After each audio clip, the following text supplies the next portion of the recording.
நன்றி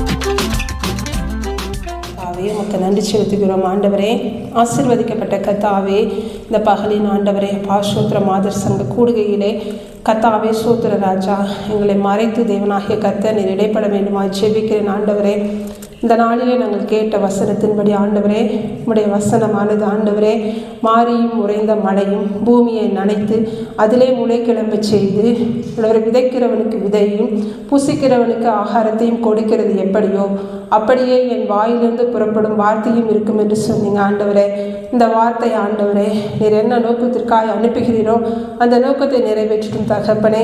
ஆண்டவரை வெறுமையாய் ஆண்டவரை திரும்பாது என்று சொன்னீங்க. ஆண்டவரே அப்பா சோத்திர ராஜா, இந்த வார்த்தை கர்த்தாவே எங்களை மறைத்து நீர் வெளிப்படுங்க ராஜா. எங்கள் சுயம் வெளிப்படாதபடிக்கு கர்த்தாவே ஆண்டவரே சோத்திரம், யாருக்காவது ஒரு நபருக்கு ஆண்டவரே இந்த வார்த்தை ஆண்டவரே உள்ளத்தில் ஊடுருவி சென்று ஆண்டவரே அது பலன் தர கர்த்தர் கிருபை தாருங்க. ஆசீர்வதிங்க, பலப்படுத்துங்க, பெரிய காரியங்களை செய்யுங்க. இயேசுவின் நாமத்தினாலே ஜெபிக்கிறேன் நல்ல பிதாவே, ஆமென். இந்த நாளில் ஒரு உண்மை சம்பவத்தை நான் முதலாவது உங்களுக்கு சொல்ல விரும்புகிறேன். அதாவது எலிசபெத் பிளாக்வெல் அப்படிங்கிற ஒரு பெண்மணி இங்கிலாந்து தேசத்தில் பிறந்த அவங்க அமெரிக்காவில் என்ன செஞ்சாங்க, குடிபெயர்ந்தாங்க. அவளுடைய தகப்பனுக்கு என்ன செஞ்சாங்க, மொத்தம் இவர்களை சேர்த்து 8 குழந்தைகள். அதில் இந்த பிளாக்வெல், அதாவது எலிசபெத் பிளாக்வெல் அப்படிங்கிறவங்க 8வது குழந்தை. அவங்கள எல்லாரையும் அவங்க தகப்பன் மிகவும் நன்றாய் வளர்த்து வந்தாங்க. நல்ல ஒரு மன உறுதியோடு கூட பிள்ளைகளை வளர்த்து வந்தாங்க. ஏன்னா அவங்களுடைய தகப்பன் என்ன செஞ்சாங்கன்னா, அமெரிக்காவில் கருப்பினத்தவர்களுக்கு எதிரான ஒரு புரட்சியில் அவரும் பங்கிட்டு அந்த அடிமைத்தனத்திலிருந்து அந்த மக்களுக்காக அந்த எலிசபெத் அவர்களுடைய தகப்பனார் போராடி கொண்டிருந்தாங்கன்னு சொல்லி பார்க்குறோம். அதனால தன்னுடைய பிள்ளைகள் ஒவ்வொருவருக்கும் போராட்டத்தை குறித்தும் மன வலிமையை குறித்தும் அவர் என்ன செஞ்சார், சொல்லிக் கொடுத்து வளர்த்துட்டு வந்தார். அப்படி வளர்த்து வந்திருக்கும்போது அவங்க எலிசபெத் அவர்கள் தன்னுடைய 12வது வயது முடிக்கும் பொழுது இந்த இனப்படுகொலையில் அவங்க என்ன செஞ்சார், அவர்கள் தகப்பன் கொல்லப்பட்டார். அப்படி கொல்லப்பட்ட அந்த சூழ்நிலையில் இந்த எலிசபெத் பிளாக்வெல் அப்படிங்கிறவங்களுடைய படிப்பு என்ன செஞ்சிச்சு, படிக்க முடியாமல் நின்று போயிடுச்சு. ஆனால் அவங்க தகப்பன் என்ன சொல்லியிருந்தாங்கன்னா, எல்லாரும் எதை விரும்புகிறீங்களோ அதை படிக்கிறதுல முழு முயற்சியோடு என்ன செய்யணும், படித்து முடிக்கணும் அப்படிங்கிறத அவங்களுக்கு சொல்லி கொடுத்துருந்தாங்க. அதனால் இந்த நாளில் நவீன மருத்துவ வரலாற்றில் உலகிலேயே மருத்துவ பட்டம் பெற்ற முதல் பெண்மணி அப்படிங்கிற ஒரு இடத்துக்கு இந்த எலிசபெத் பிளாக்வெல் அப்படிங்கிறவங்க என்ன செஞ்சுருக்காங்க, இடம் பெற்றிருக்காங்க. ஆனால் அவங்களுடைய வாழ்க்கையில் என்ன செஞ்சு அநேக போராட்டங்கள் கடந்து வந்துச்சுன்னு பார்க்குறோம். 1821 இங்கிலாந்தில் பிறந்த இவர் அமெரிக்காவுக்கு குடிபெயர்றாங்க. அப்படி குடிபெயர்றவங்க 12வது வகுப்போடு அவங்களால படிக்க முடியாத ஒரு சூழ்நிலை ஒரு மருத்துவமனையில் போய் என்ன செய்கிறாங்க, ஒரு சின்ன செவிலியராக என்ன செய்கிறாங்க, வேலை பார்த்து கொண்டு இருக்கிறாங்க. அப்படி வேலை பார்த்துட்டு இருக்கிற போது அங்கே அந்த காலகட்டங்களில் எங்குமே என்ன செய்யாது, பெண் மருத்துவர்கள் கிடையாது. எல்லா இடங்களிலுமே என்ன செய்கிறாங்கன்னா ஆண்கள் தான் என்ன செஞ்சாங்க, மருத்துவர்களாக காணப்பட்டாங்க. அப்போ இந்த எலிசபெத்துடைய தோழி ஒருவங்க என்ன செய்கிறாங்க, ஒரு நோயினால் பாதிக்கப்படும் பொழுது மருத்துவர்கிட்ட போய் காமிக்கிறதுக்கு என்ன செய்கிறாங்க, அவங்க கூச்சப்பட்டுக்கிட்டு அவங்க என்ன செய்கிறாங்க, என்ன செய்யறதுனே தெரியல அப்படின்ட்டு ஒரு கூச்சத்தோடையே போய் மருத்துவரை பார்த்துட்டு வராங்க. வந்துட்டு இந்த பெண்மணியின் இடத்துல சொல்கிறாங்க, எலிசபெத், ஒரு பெண் மருத்துவராக இருந்தால் மிகவும் நன்றாக இருக்கும். என்னை போல எத்தனையோ பெண்கள் ஆண் மருத்துவர்களிடம் தன்னுடைய காரியங்களை இந்த ஒளிவு மறைவில்லாமல் சொல்ல முடியாத ஒரு சூழ்நிலையில் இருக்கிறாங்க. அதனால் நான் இந்த நாளில் நான் நினைக்கிறேன், நீ ஒரு பெண் செவிலியராக இருக்கிற, ஆனால் ஒரு மருத்துவராக இருந்தால் மிகவும் நல்லா இருக்கும் அப்படின்னு சொல்லிட்டு போயிடறாங்க. ஆனால் இந்த வார்த்தை என்ன செய்கிறது, அந்த பெண்மனுடைய உள்ளத்தில் மிகவும் ஆழமாக பதிஞ்சு என்ன செய்யுது, நம்ம என்ன செய்யலாம், மேற்படிப்பை தொடரலாம், நம்ம என்ன செய்வோம், தொடர்ந்து ஒரு மருத்துவராக வரணும். ஏன்னா இந்த போல் எத்தனையோ பெண்கள் வெளியே சொல்ல முடியாமல் அவங்க மனசுக்குள்ளே இருப்பாங்க அப்படிங்கிற ஒரு தாக்கம் அந்த பெண்மனுடைய உள்ளத்தில் ஏற்படுகிறது. அவங்க என்ன செய்கிறாங்கன்னு பார்த்தீங்கன்னா, தனது 12வது வகுப்பை முடித்த பின்பாக அவங்க வந்து சுமார் 29 கல்லூரிகளில் போய் தன்னுடைய விண்ணப்பத்தை வந்து செலுத்துகிறாங்க. அப்படி கொடுக்கும் பொழுது அவங்களுடைய விண்ணப்பங்கள் முழுவதும் என்ன செய்கிறது, நிராகரிக்கப்படுகிறது. அவங்க விண்ணப்பம் நிராகரிக்கப்பட்ட உடனே அவங்க என்ன செய்யலாம், மனம் உடைந்து போகலை. ஏன்னா ஒரு ஆணுக்கு நிகராக ஒரு பெண் மருத்துவர் முதலாவது எழும்புவதை பார்த்து எல்லா ஆண் மருத்துவர்கள் என்ன செய்கிறாங்கன்னா அவங்கள வந்து அவங்களுடைய அந்த முயற்சியை அவமதிக்கிறாங்க. அவங்க என்ன செய்கிறாங்க, ஏளனமாக சிரிக்கிறாங்க. இவ்வளோ நாட்களாக ஆண்கள் மட்டும்தான் மருத்துவராக இருந்தாங்க, ஆனால் என்ன திடீரென்று நீ கிளம்பி வந்திருக்கிறான்னு சொல்லி என்ன செய்கிறாங்க, எல்லாரும் அவருடைய அந்த விண்ணப்பத்தை வந்து நிராகரிக்கிறாங்க. அப்படி நிராகரிக்கப்பட்ட போதிலும் 29 கல்லூரிகளையும் அவங்க நிராகரிக்கப்பட்ட மனம் வந்து தளராதபடிக்கு அவங்க என்ன செய்கிறாங்கன்னா அமெரிக்காவில் உள்ள ஜெனீவா அப்படிங்கிற ஒரு கல்லூரியில் போய் அவங்க என்ன செய்கிறாங்க, தன்னுடைய படிப்பை தொடர்வதற்கு அங்கே வந்து என்ன செய்கிறாங்க, ஒரு சவாலாக என்ன செய்கிறாங்க, அந்த விண்ணப்பத்தை அந்த கல்லூரி வந்து எடுக்கிறாங்க. பார்க்கலாம், ஒரு பெண் வந்து வராங்க, எப்படி அவங்க படிக்கிறாங்கன்னு பார்ப்போம் அப்படிங்கிறதுக்காக அந்த வந்து ஒரு விண்ணப்பத்தை வந்து ஏற்றுக்கொள்கிறாங்க. அவங்க என்ன செய்கிறாங்க, அத்தனை ஆண்களுக்கு மத்தியிலும் ஒரு பெண்ணாக என்ன செய்கிறாங்க, முதல் மருத்துவராக வந்து அவங்க ஜாயின் பண்ணுறாங்க. ஜாயின் பண்ணிவிட்டு 1847 அவங்க வந்து முதல் மருத்துவராக வந்து அவங்க வந்து படித்து முடிக்கிறாங்க. அவங்க முடித்த பிறகு அவங்க பயிற்சி காலங்களில் பார்த்தீங்கன்னு சொன்னால் அவங்கள என்ன செய்யலாம், டாக்டராகவே வந்து பயிற்சி எடுக்க வைக்காமல் நீ என்ன செய்யணும், செவிலியராக தான் பயிற்சி எடுக்கணும், நீ செவிலியராக பயிற்சி எடுத்த பின்பு உனக்கு என்ன செய்வாங்க, டாக்டர் பட்டம் கொடுப்போம் அப்படிங்கிறாங்க. அதையும் அவங்க ஏற்றுக்கொண்டு என்ன செய்கிறாங்க, தன்னுடைய டாக்டர் படிப்பை முடிச்சுட்டு அவங்க வந்து என்ன செய்கிறாங்க, அந்த கல்லூரி படிப்பை முடித்து முதல் டாக்டராக வெளியே வராங்க. அதுக்கப்புறம் 1849 அவங்க மருத்துவராகிறாங்க. 1857 பெண்களுக்கும் குழந்தைகளுக்கான ஒரு முதல் மருத்துவமனையை அவங்க என்ன செஞ்சாங்க, தொடங்கி வைத்தாங்க. அதுக்கு அடுத்ததாக அவங்க மருத்துவ கல்லூரியை என்ன செஞ்சாங்க, நிறுவினாங்க. என்னை போல எந்த ஒரு பெண்ணும் என்ன செய்யக்கூடாது, படிப்புக்காக ஆண்கள் மத்தியில் அவங்க என்ன செய்யக்கூடாது, அலைந்து தெரியக்கூடாது என்பதற்காக முதல் அவங்க என்ன செஞ்சாங்க, கல்லூரியை தொடங்குறாங்க. ஒரு மெடிக்கல் காலேஜுக்கு ஒரு ஃபவுண்டராக இந்த எலிசபெத் பிளாக்வெல் அப்படிங்கிற ஒரு பெண் வந்து என்ன செய்கிறாங்க, மாறுறாங்க. இதை போல தான் இன்னைக்கு ஆண்டவர் நம்முடைய வாழ்க்கையில் எத்தனையோ பெண்கள் என்ன செய்கிறாங்க, அடிமைத்தனத்தில் இருக்கிறாங்க. அடிமைத்தனத்தில் இருக்கிற பெண்களுக்காக ஆண்டவர் வேதத்தில் ஒரு வசனத்தை கொடுக்குறாங்க. அதுதான் இன்னைக்கு பார்க்க போகிறோம். சங்கீதம் 68:13. சங்கீதம் 68:13. நீங்கள் அடுப்பின் அடியில் கிடந்தவர்களாக இருந்தாலும் வெள்ளியால் அலங்கரிக்கப்பட்ட புறாச்சிறகுகள் போலவும் பசும்பொன் நிறமாகிய அதன் இறகுகளின் சாயலாகவும் இருப்பீர்கள் அப்படின்னு சொல்லி வசனம் சொல்லுகிறது. இந்த இடத்துல ஆண்டவர் பார்க்குறாங்க, பெண்களையும் ஆண்டவர் என்ன செய்கிறார், உற்று நோக்கி கவனித்து கொண்டு இருக்கிறார். அதான் அந்த வசனத்தை நமக்காக என்ன செய்கிறார், இந்த வசனத்தை கொடுக்குறாங்க. நீங்கள் அடுப்பின் அடியில் கிடந்தவர்களாக இருந்தாலும் ஆண்டவர் சொல்லுகிறாரே, இந்த நாளில் பெண்கள் வந்து என்ன செய்கிறாங்க, ஸ்பெசிஃபிக்காக பிரத்யேகமாக பெண்களுக்கு என்று நியமிக்கப்பட்ட ஒரு இடம் எதுனா அடுப்படி. இதை வந்து எந்த ஒரு பெண்ணுமே என்ன செய்ய முடியாது, மறுக்க முடியாது. அது அவங்க மேலே விதிக்கப்பட்ட ஒரு என்ன சொல்வது, ஒரு கடமையாகவும் ஒரு கட்டாயமாகவும் என்ன செஞ்சு திணிக்கப்பட்டதாக இருக்கிறது. பெண்கள் தான் என்ன செய்யணும், அடுப்பு நடியில் சமைக்கணும், பெண்கள் தான் அடுப்பு நடியில் கிடக்கணும் அப்படின்னு சொல்லி என்ன செய்கிறாங்க, அடுப்பு நடியில் தள்ளப்படுகிறாங்க.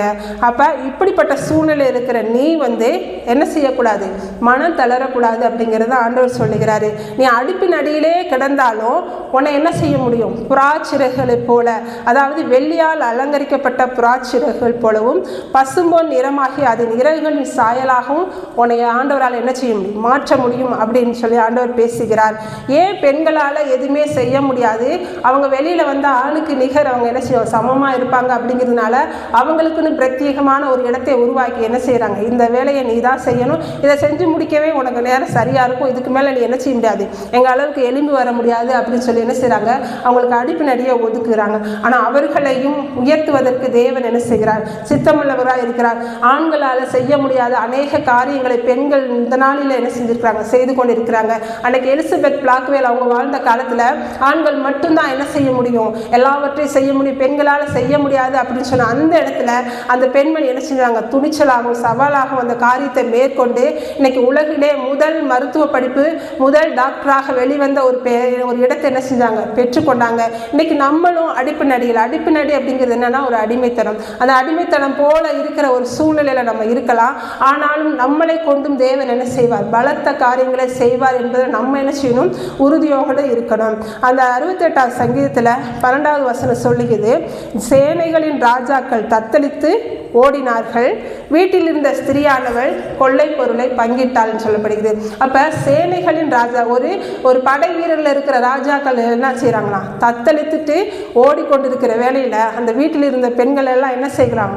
கொள்ளை பொருளை பங்கிட்டாள். அப்போ இந்த வசனம் வந்து ஸ்பெசிஃபிக்காக பெண்களுக்காக என்ன செய்கிறாங்க? கொடுக்கப்பட்டதாக இருக்குதுன்னு சொல்லி பார்க்குறோம். அப்போ கொள்ளை பொருளை பங்கிடும்படிக்கு பெண்களுக்கு என்ன செஞ்சிச்சு? தைரியம் வந்ததுன்னு பார்க்குறோம். அதாவது கஷ்டத்திலும் அடிமைத்தனத்திலும் வாடும் மக்களை கடவுள் தம் ஆசீர்வாதத்தால் தூக்கி நிறுத்தி ராஜ கம்பீரமான புறாக்களை போல வெள்ளி மற்றும் பொன்னிற ரெக்கைகளாக மாற்றுவார் என்பதை இந்த வசனம் நமக்கு உணர்த்துகிறதுன்னு பார்க்குறோம்.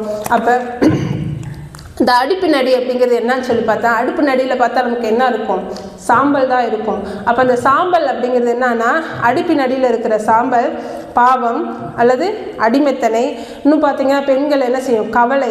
இந்த கவலை, அடுப்பு நடியில் இருக்கிற ஒரு பெண் என்ன செய்வாங்க? கவலையோடு என்ன செய்யணும்? இன்னும் இந்த வேலையில் செய்யணுமே அப்படி இருப்பாங்க. அப்போ கவலை மற்றும் கஷ்டங்களை குறிக்கிறது. அப்போ இந்த அடுப்பு நடியில் இருக்கிற பெண்ணுடைய மனநிலை பார்த்தீங்கன்னா ஏதோ ஒரு அடிமைத்தனம் அல்லது பாவம் அல்லது கவலை, இப்படிப்பட்ட சூழ்நிலைகள் சூழ்ந்த நிலையில் இருக்கிற ஒரு பெண்ணை தான் வந்து கடவுள் வந்து சுட்டி காட்டுகிறார். அப்படிப்பட்ட நிலையில் இருக்கிற ஒரு பெண்ணை வந்து கடவுள் அதிலேயே விட்டு விடாதபடிக்கு என்ன செய்கிறார்? அவங்களது பழைய நிலையை மாற்றி புதிய வாழ்வை தரும்படிக்கு கர்த்தர் விரும்புகிறார். அதற்கு நம்ம என்ன செய்யணும்? நம்மளுடைய மனநிலை வந்து திடப்படுத்தி கடவுள் நம்முடைய வாழ்க்கையில் பெரிய காரியங்களை செய்வார் அப்படிங்கிறதுல நம்ம என்ன செய்யணும்? உறுதியோடு கூட இருக்கணும்னு சொல்லி பார்க்குறோம். இப்போ புறா அப்படின்னு சொல்லி சொல்லப்பட்டிருக்கிறது. அந்த புறா வந்து எதை குறிக்குதுன்னு சொல்லி பார்த்தோன்னு சொன்னால் பரிசுத்த ஆவியானவரை குறிக்கிறது. அதாவது தெய்வீக அடையாளம். பரிசுத்த ஆவியானவர் நம்ம மீது நிழலிடும் பொழுது நம்முடைய வாழ்க்கை என்ன செய்யும்? மாறும் என்பதற்கான ஒரு அடையாளமாக இருக்கிறது.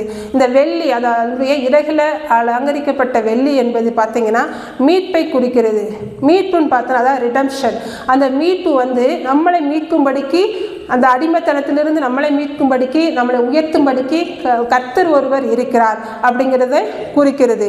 பசும்பொன் அப்படிங்கிறது வந்து என்ன பார்த்தோன்னு சொன்னால் தெய்வீக தன்மை, அதாவது டிவைன் நேச்சர் அப்படிங்கிறது. தெய்வீக தன்மை அப்படிங்கிறது எப்படிப்பட்ட அடிமைத்தனத்திலையும் பாவத்திலையும் எப்படிப்பட்ட கவலையில் இருக்கிற ஒரு மனுஷனை அந்த தெய்வீக தன்மை என்பது மாற்றி என்ன செய்யும்? உயர்ந்த ஒரு இடத்துக்கு கொண்டு செல்லும் சொல்லி பார்க்குறோம். அடுத்ததாக பார்த்தோன்னா தாழ்வில் இருந்து உயர்வு. அழுக்கான அடுப்படியில் கிடந்த ஒரு பெண்ணு வானத்தில் பறக்கும் ஒரு புறாவை போல, அழகான ஒரு புறாவை போல உன்னத ஒரு நிலைக்கு கடவுள் என்ன செய்வார்? நம்மளை அழைத்து செல்வார் அப்படிங்கிறது தான் இந்த வசனத்தோட அர்த்தம். சமூகம் அல்லது சூழ்நிலை உங்களை எவ்வளவுதான் தாழ்த்தினாலும் கடவுள் உங்களை ராஜ கம்பீரமாக உயர்த்துவார் என்பது தான் இந்த சங்கீதத்தினுடைய அந்த வசனத்தினுடைய அர்த்தமாக இருக்குது. அடுத்ததாக பார்க்குறோம், உள்மன அமைதியும் அழகும் ஆண்டவர் என்ன செய்கிறார்? நமக்கு கொடுக்க இன்னர் பீஸ் அண்ட் பியூட்டி. புறாவின் சிறகுகள் என்ன செய்யுமா? சூரியனுக்கு எதிரே பறக்கப்படும் பொழுது அது என்ன செய்யும்? அந்த சிறகுகள் பல வண்ணத்தில் என்ன செய்யும்? ஜொலிக்கும். அந்த சைனிங் வந்து அந்த புறாவினுடைய இறகுல வந்து இருக்கும். அதை தான் சொல்லப்படுகிறது. அந்த புறாவினுடைய இறகுகள் சூரிய வெளிச்சத்தில் படும் பொழுது பல நிறங்களை பிரதிபலிக்கிறது போல கடவுளுடைய கிருபை வந்து ஒரு மனுஷனை வந்து ஆட்கொள்ளும் பொழுது அவனுடைய ஆத்மாவில் உண்டான அமைதியும் அன்பினாலும் என்ன செய்கிறது? அழகாகிறது. அப்போ கடவுளுடைய கிருபை வந்து நம்மளை சூழ்ந்து கொள்ளும் பொழுது நம்மளுடைய உள்ளான மனதுக்குள்ளே என்ன செய்கிறது? ஒரு அமைதி, ஒரு நல்ல ஒரு பேர் அமைதி என்ன செய்கிறது? நிலவுகிறது. அவருடைய வாழ்க்கை என்ன செய்கிறது? அமைதியாகவும் அழகாகவும் மாறுகிறது என்று பார்க்குறோம். அப்போ கடவுள் இந்த நாளில் நம்மளை பார்த்து, பெண்களாக இருக்கிற நம்மளை பார்த்து சொல்கிறாரு, நம்ம என்ன செய்யணும்? திடமனதாக இருக்கணும். இரண்டாவது என்ன செய்யணும்? கடவுள் நம்மளை ஆட்கொள்வதற்கு நம்ம என்ன செய்யணும்? ஒப்பு கொடுக்க வேணும். அப்படி ஒப்பு கொடுக்கப்படும் பொழுதுதான் நம்முடைய வாழ்க்கை என்ன செய்யும்? வெள்ளியாலும் பொன்னாலும் அலங்கரிக்கப்பட்ட புறாச்சிறைகள் போல இருக்குன்னு சொல்லி பார்க்குறோம். யாத்ராகமம் 12:35 பார்க்குறோம். இஸ்ரவேல் ஜனங்கள் என்ன செஞ்சாங்க? எகிப்தில் 40 வருஷங்கள் என்ன செஞ்சாங்க? அடிமைகளாக இருந்தாங்க. அவங்க என்ன செஞ்சாங்க? ஒவ்வொரு நாளும் அவங்களுடைய வாழ்க்கையில் கண்ணீரும் வேதனையும் உழைப்பும் மட்டும்தான் அவங்களுடைய வாழ்க்கையில் இருந்துச்சு. உழைப்பாங்க, அசதியாக தூக்கம் வருகிற அளவுக்கு அவங்க உழைச்சாங்க. ஆனால் அவங்களுடைய வாழ்க்கையில் அவங்க நினச்சி பார்த்துருப்பாங்க, நம்முடைய வாழ்க்கை மீட்படையுமா, இப்படி இந்த அடிமைத்தனத்துக்குள்ளே நம்ம இருக்கிறோமே சொல்லி இருந்திருப்பாங்க. ஆனால் அப்படிப்பட்ட ஒரு மக்களுக்கு கடவுள் என்ன செஞ்சார் பார்த்தீங்கன்னா, ஒரு விடுதலையை கொடுத்து அவங்களை என்ன செஞ்சாங்க? உயர்ந்த இடத்துக்கு கொண்டு போனார். அடிமைத்தனத்தில் இஸ்ரவேல் ஜனங்கள் எகிப்தியரிடத்தில் என்ன செஞ்சாங்க? வேலை செஞ்சாங்க. அப்படி வேலை செஞ்ச அவங்களுக்கு வெள்ளியுடைமைகளையும் பொன்னுடைமைகளையும் வஸ்திரங்களையும் கேட்கும் பொழுது, அந்த ஜனங்கள் கேட்கும் பொழுது அவங்க அப்படியே என்ன செஞ்சாங்க? அள்ளி கொடுக்குற அளவுக்கு ஆண்டவர் ஒரு சூழ்நிலையை மாற்றினார் பார்க்குறோம். அவங்க நினச்சிருப்பாங்களா நம்ம தங்கம் வெள்ளியெல்லாம் அணிவோன்னு சொல்லி? அவங்க நினச்சிருக்கவே மாட்டாங்க. ஆனால் அவங்க நினைத்து பார்க்காத ஒரு இடத்துக்கு அன்றைக்கு என்ன செஞ்சார்? கடவுள் அந்த ஜனங்களை அழைச்சி செஞ்சாங்க. அதுக்கு காரணம் என்னன்னா, அவங்க என்ன கேட்குறாங்களோ அதை கொடுக்கும்படிக்கு அவருடைய உள்ளத்தில் கர்த்தர் என்ன செஞ்சார்? ஒரு மாற்றத்தை உருவாக்கினார்னு சொல்லி பார்த்தாங்க. அதனால தான் அவங்க வெள்ளியை கேட்டால் வெள்ளியை கொடுத்தாங்க, பொன்னை கேட்டால் பொன்னை கொடுத்தாங்க, வஸ்திரங்களை கேட்ட பொழுதும் வஸ்திரங்களை கொடுத்தாங்கன்னு சொல்லி பார்க்குறோம். இந்த மாற்றம் எப்பொழுது நடைபெறும் சொல்லி பார்த்தீங்கன்னா, கடவுள் நினைச்சாருன்னா ஒரே ஒரு நிமிஷத்தில் என்ன செய்யும்? மாறும். அந்த யாத்ராகமம் 12:34 பார்க்குறோம். பிசைந்தமா புளிக்கிறதுக்கு முன்பாகவே இப்படி ஒரு காரியம் நடந்திருக்குது. அவங்க எல்லாம் என்ன செய்கிறாங்க? தான் அப்பம் சுட்டு சாப்பிடுவோன்னு சொல்லி நினச்சி கொண்டிருந்த அந்த வேலையில் அப்போ என்ன செய்கிறாங்க? திடீரென்று ஒரு மீட்பு, ஒரு விடுதலை வந்த பொழுது அவங்க என்ன செஞ்சாங்களா? பிசைந்த மாவை என்ன செஞ்சாங்க? தன் தலையில் வைத்து கொண்டு கடந்து சென்றாங்கன்னு சொல்லி அந்த வசனத்தில் பார்க்குறோம். அப்போ பிசைந்த மா என்ன செய்யலாம்? புளிக்கவே இல்லை. அதுக்குள்ளேயும் கடவுள் என்ன செஞ்சார்? கிரியை செய்து விட்டான்னு சொல்லி பார்க்குறோம். அப்போ அவங்க என்னெல்லாம் கேட்டாங்களோ அதையெல்லாம் கொடுத்து வெள்ளியோடும் பொண்ணோடும் அவங்க என்ன செஞ்சாங்க? கடந்து வந்தாங்கன்னு பார்க்குறோம்.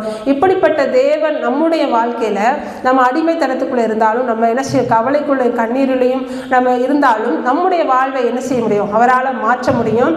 அவர் ஒரு நிமிஷம், ஒரு இமைப்பொழுதில் நம்முடைய வாழ்க்கையை மாற்றி புறாச்சிறைகளுக்கு ஒத்ததான பசும்பொன்னா நிறைமாகிய அதெல்லாம் அலங்கரிக்கப்பட்ட ஒரு புறாச்சிறைகளை போல நம்மளை என்ன செய்ய முடியும்? மாற்ற முடியும். எனவே நம்ம பெண்களாகிய நம்ம மன உறுதியோடு என்ன செய்யணும்?